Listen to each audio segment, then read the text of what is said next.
La seule solution rapide, c'est de l'épouser légalement. Comme ça, tout ce que j'ai reviendra à ma femme légale, c'est-à-dire ma fille. Avant que je te raconte la suite, abonne-toi pour ne rien rater des histoires vraies qui retournent la tête. Campana. C'est l'histoire d'un homme, riche et respecté, marié à une femme appelée Angelina. Ils s'étaient unis selon la tradition, mais n'avaient jamais eu d'enfants ensemble. Quand Angelina est venue vivre chez lui, elle avait déjà 3 enfants nés d'une autre union.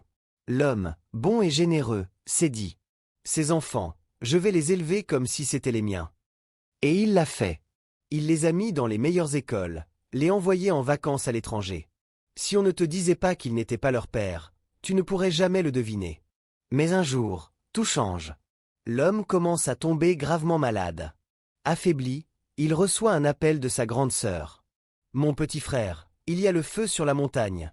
Une jeune fille de 22 ans est venue me voir. Elle dit que tu es son père. » Le cœur de l'homme s'emballe. Il n'a jamais reconnu d'enfant.